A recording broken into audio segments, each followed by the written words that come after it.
রাজ্য জুড়ে এখন চলছে আরজিকর কাণ্ডে নির্যাতিতার উপর ঘটে যাওয়া ঘটনার বিরুদ্ধে প্রতিবাদ ধর্ণা। যুগে যুগে দেশে দেশে সাধারণ মানুষ নানাভাবে প্রতিবাদে নেমেছেন, কখনো রাস্তায় সমাবেশ করে, কখনো নাটক বা গানের মাধ্যমে, আবার কখনো বা সশস্ত্র আন্দোলনের মাধ্যমে। কিন্তু সম্প্রতি আমাদের দেশে ঘটল এমন এক প্রতিবাদ যার ভিডিও দেখে নেটিজেনরা চমকে গেছেন। কারণ এই ভিডিওতে দেখা গেছে এই প্রতিবাদ কোনো মানুষ করছেন না, করছেন খোদ যমরাজ, আর তার সঙ্গে রয়েছে চিত্রগুপ্ত, তারপর মৃত মানুষ। এরা সব কিসের প্রতিবাদ, কোথায় হলো এই প্রতিবাদ, সব বলবো এই গুরুত্বপূর্ণ প্রতিবেদন শেষ অবধি দেখুন। আমি দীপেন্দু, দ্য নিউজ বাংলা লাইভে আপনাদের স্বাগত জানাই। মৃতদের নিয়ে লাফ দেওয়ার প্রতিযোগিতা, আর তা পরিচালনা করছেন স্বয়ং যমরাজ আর তার সঙ্গী চিত্রগুপ্ত। দিনের আলোয় ব্যস্ত রাস্তায় যমরাজ দস্তুর মতো ফিতে মেপে জানিয়ে দিচ্ছেন কে কত দূরত্ব লাফ দিতে পারছেন। পাশে দাঁড়িয়ে সেই সব হিসাব খাতায় লিখে রাখছেন চিত্রগুপ্ত। মাথায় মুকুট, সোনালি কালোর জমকালো বেশ, মোটা গোঁফদারি, কাঁধে গদা নিয়ে দাঁড়িয়ে থাকা পৌরাণিক মৃত্যু দেবতা যমরাজকে দেখে থমকে যাচ্ছেন পথ চলতি মানুষ। গোটা ঘটনার ভিডিও ছড়িয়ে পড়েছে সমাজ মাধ্যমে।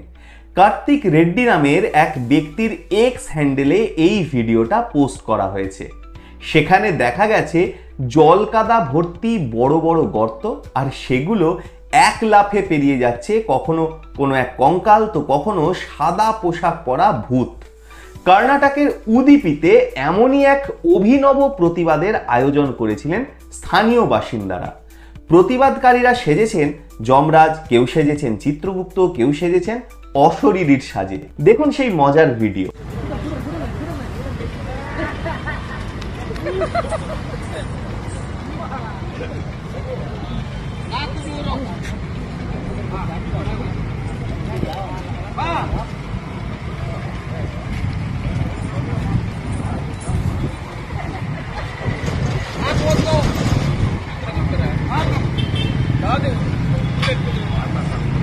फोटो फोटो फोटो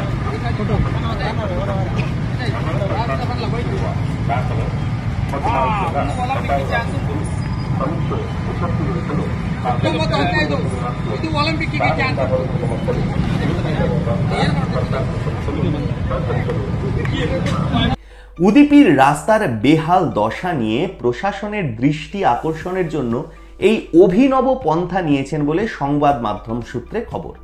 ভিডিও সমাজ মাধ্যমে আসার পরই সেখানকার বাসিন্দারা রাস্তার বেহাল দশা নিয়ে মুখর হন ও প্রশাসনের কাজকর্ম নিয়ে সমালোচনা শুরু হয় সমাজ মাধ্যমে।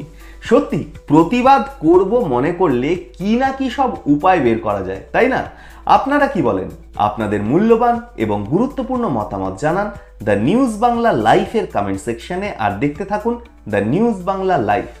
দুর্নীতি রাজনীতির বাইরে এই ধরনের সব খবর জানতে চোখ রাখুন কেবলমাত্র দ্য নিউজ বাংলা লাইভে।